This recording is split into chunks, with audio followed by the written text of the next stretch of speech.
আজিৰ ভিডিঅ'টোত আমি কম কাপোৰৰ ভিতৰত এটা ধুনীয়া মুগাৰ ব্লাউজ কেনেকুৱাকৈ কাটিং কৰিব পাৰোঁ তাৰ ওপৰত মই ভিডিঅ'টো আগবঢ়াই দি আছোঁ। আশা কৰোঁ আপোনালোকে মোৰ ভিডিঅ'টো চাই ভাল পাব আৰু যিসকলে মোক ফাৰ্ষ্ট টাইমৰ বাবে চাই আছে আপোনালোকে মোৰ পেজটোক ফ'ল' কৰি দিব বুলি আশা কৰিছোঁ আৰু ইউটিউবত চাই থকাসকলে মোৰ চেনেলটো ছাবস্ক্ৰাইব কৰি দিব বুলি আশা কৰিছোঁ। এই ব্লাউজটো কাটিং কৰিবৰ বাবে মই ডাইচ ব্যৱহাৰ কৰিছোঁ আৰু এই ডাইচটো মই কেনেকুৱাকৈ কাটিং কৰিছোঁ ষ্টেপ বাই ষ্টেপ ভিডিঅ' দিয়া আছে মোৰ পেজত। আপোনালোকে গৈ পেলাই এবাৰ ভিডিঅ'টো চাব পাৰে। যদি আপোনালোকে ব্লাউজ কেনেকুৱাকৈ কাটিং কৰে নাজানে তেন্তে আপোনালোকে সেই ভিডিঅ'বোৰ এবাৰ চাব বুলি আশা কৰিছোঁ। প্ৰথমে মই এনেকুৱাকৈ ধুনীয়াকৈ যিটো আমাৰ বেক পাৰ্ট হয় সেই বেক পাৰ্টটোক বহুৱাই লৈছোঁ। বহুৱাই পেলাই এনেকুৱাকৈ ধুনীয়াকৈ চিন দি লৈছোঁ। এয়া দেখিছে মই কেনেকুৱাকৈ চিনটো দিছোঁ।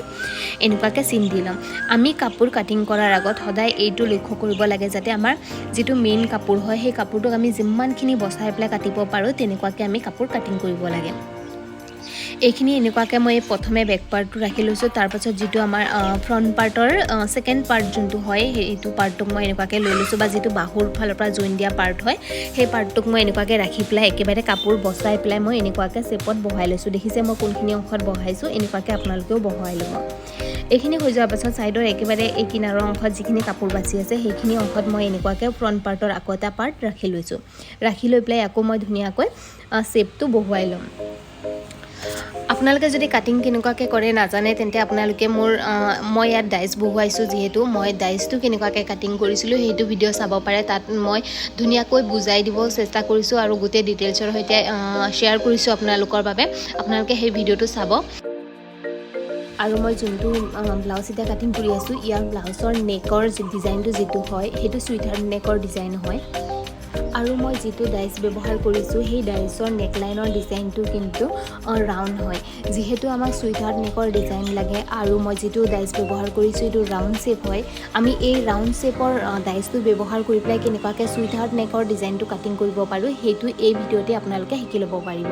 কেনেকুৱাকৈ কাটিং কৰিম মই ষ্টেপ বাই ষ্টেপ আপোনালোকক বুজাই দিব চেষ্টা কৰিছোঁ। এই ভিডিঅ'ৰ দ্বাৰাই আপোনালোকে সম্পূৰ্ণকৈ চাব। মই প্ৰথমে এনেকুৱাকৈ ডাইচকেইটা বহুৱাই পেলাই ধুনীয়াকৈ চিনটো দি লৈছোঁ। এয়া দেখিছে। তাৰপাছত বেক পাৰ্টৰ যিটো আমাৰ যিমানখিনি ডিপ কাট দিব বিচাৰোঁ আমি বা কম কাট দিব বিচাৰোঁ যিমানখিনি সেই অনুযায়ী মই এনেকুৱাকৈ চিনটো লৈ লৈছোঁ। লৈ পেলাই এটা স্কোৱাৰ শ্বেপত ৰাউণ্ডকৈ ঘৰ বনাই পেলাই ইয়াত মই ৰাউণ্ড শ্বেপ দি দিম। যিহেতু এইটো চিম্পল ব্লাউজ হয় বেক পাৰ্টটো চিম্পল ৰাউণ্ড শ্বেপ দিয়া আছে আৰু ফ্ৰণ্ট পাৰ্টটোত আমাৰ চুইটহাৰ্ট নেক হ'ব। তাৰ বাবে মই ইয়াত প্ৰথমে বেক পাৰ্টৰ চিনটো দি পেলাই আমি গোটেই কাপোৰখিনিক ধুনীয়াকৈ কাটিং কৰি ল'ম।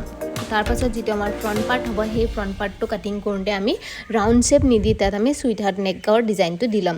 সেই ডিজাইনটো মই কেনেকুৱাকৈ দিম সেইটো বুজাই দিবলৈ চেষ্টা কৰিম আৰু যদিহে আপোনালোকে মোৰ ভিডিঅ'টো চাই পেলাই কিবা বুজি পোৱাত অসুবিধা পায় তেন্তে প্লিজ কমেণ্ট কৰি জনাব। মই সেইবোৰ বুজাই দিবলৈ চেষ্টা কৰিম। এনেকুৱাকৈ মই ধুনীয়াকৈ যিখিনি জোখমাখ লৈ লৈছিলোঁ বা যেনেকুৱাকৈ ডাইচটো বহুৱাই পেলাই মই চিন দি লৈছিলোঁ সেই চিনৰ ওপৰেৰে মই এনেকুৱাকৈ ধুনীয়াকৈ এতিয়া কাপোৰটো কাটিং কৰি লৈছোঁ। ইয়াৰ ওপৰত এই কাপোৰটো মই কাটিং কৰোঁতে আস্তাৰ কাপোৰ আৰু মেইন কাপোৰ দুয়োটাক মই ধুনীয়াকৈ সমানকৈ ভাঁজ কৰি লৈছোঁ আৰু প্ৰেছ কৰি পেলাই একেলগত দুয়োটা পাৰ্ট কাটিং কৰি আছোঁ। যিটো আমাৰ আস্তাৰ কাপোৰ হ'ব সেইটোকো মই কাটিং কৰি আছোঁ আৰু মেইন কাপোৰটোকো কাটিং কৰি আছোঁ। আপোনালোকে যদি এক্সট্ৰাকৈ কাটিং কৰিব বিচাৰে তেন্তে আপোনালোকে এক্সট্ৰাকৈ কাটিং কৰি ল'ব। যিহেতু মই চিলাই কৰোঁতে আস্তাৰ কাপোৰ আৰু মেইন কাপোৰ দুয়োটাক একেবাৰে জইন কৰি লৈ পেলাই তাৰপিছত চিলাই কৰোঁ তেনেকুৱাকৈ নকৰোঁ। মই একেবাৰতে আস্তাৰ কাপোৰ আৰু মেইন কাপোৰ চিলাই কৰোঁ। তাৰ বাবে মই একেবাৰে সমান জোখত কাটিং কৰিছোঁ। আপোনালোকে যদি এনেকুৱাকৈ চিলাই কৰিব নোৱাৰে তেন্তে আপোনালোকে প্ৰথমে আস্তাৰ কাপোৰটোক কাটিং কৰি ল'ব। তাৰপাছত মেইন কাপোৰটোক অলপ আস্তাৰ কাপোৰতকৈ অলপ ডাঙৰ জোখত কাটিং কৰি পেলাই চিলাই কৰি পেলাই সমানকৈ কাটি ল'ব পাৰিব। এনেকুৱাকৈ মই ধুনীয়াকৈ বাকী পাৰ্টকেইটা গোটেইখিনি কাটিং কৰি ল'ম। কাটিং কৰি পেলাই যিটো আমাৰ ফ্ৰণ্ট পাৰ্ট হ'ব ফ্ৰণ্ট পাৰ্টৰ চুইটহাৰ্ট নেক হ'ব সেই পাৰ্টটো মই ধুনীয়াকৈ দেখুৱাই দি আছোঁ।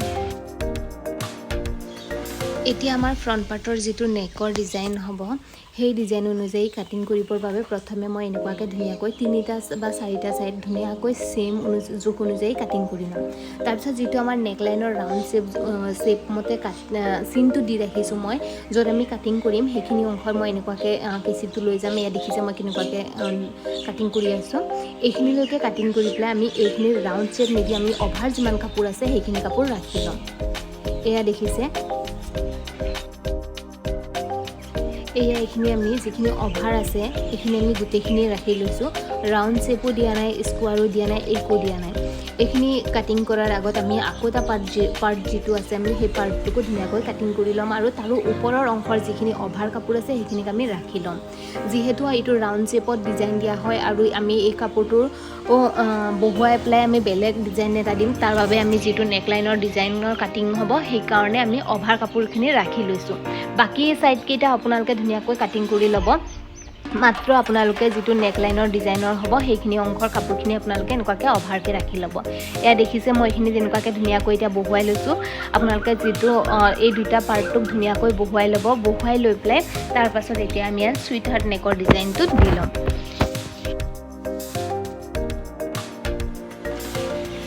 এতিয়া আমি ফিটাৰ সহায়ত আমাৰ নেকলাইনটো যিমান ডিপ কাট দিব বিচাৰো আমি বা কম কাট দিব বিচাৰো সেই অনুযায়ী এনেকুৱাকৈ ফিটাৰটো লৈ ল'ব ফিটা লৈ প্লে এনেকুৱাকৈ চিনটো দি ল'ব মই ইয়াত 7 ইঞ্চত এটা চিন দি লৈছো আৰু এনেকুৱাকৈ আমি সাইডৰ অংশটোত এনেকুৱাকৈ 5 ইঞ্চত এটা চিন দি লৈছো দি প্লে এতিয়া আমি ইয়াত সুইট হাৰ্ট নেকৰ শেপটো দি দিম আৰু আপোনালোকে যদি অলপ বেছি কাট দিব বিচাৰে কাটিব পাৰে কম কাট দি প্লে কাটিব বিচাৰিলো কাটিব পাৰে এয়া দেখিছে এই ব্লাউজৰ যেটো ডাইস মই বহুৱাইছিলো হেতু কিন্তু ৰাউন্ড শেপত আছিল আমি সেই ৰাউন্ড শেপৰ কাপোৰৰ টুকুৰা কেইটাকে অলপ অভাৰকৈ ৰাখি ললো নেকলাইনটো আৰু ৰাখি প্লাই এনেকুৱাকৈ ইয়াত আমি সুইট হাৰ্ট শেপ দি দিলো আপোনালোকে ইয়াত সুইট হাৰ্ট শেপৰ যে ঠাইত যদি আপোনালোকে স্কোয়াৰ দিব বিচাৰে পান ডিজাইন দিব বিচাৰে যিকোনো ডিজাইন দিব বিচাৰে আপোনালোকে দিব পাৰে আপোনালোকৰ ডিজাইন অনুযায়ী মাত্ৰ আপোনালোকে এনেকুৱাকৈ দুইটা পাৰ্ট বহুৱাই ল'ব বহুৱাই প্লাই ডিজাইনটো দি প্লাই কাটিং কৰি ল'ব এয়া ইটো আমাৰ সুইট হাৰ্ট নেক ডিজাইন কাটিং কৰা হৈ গৈছে এনেকুৱাকৈ আপোনালোকে এটা ডাইস বহুৱাই প্লাই ধুনিয়াকৈ ডিজাইনাৰ ব্লাউজ এটা কাটিং কৰিব পাৰিব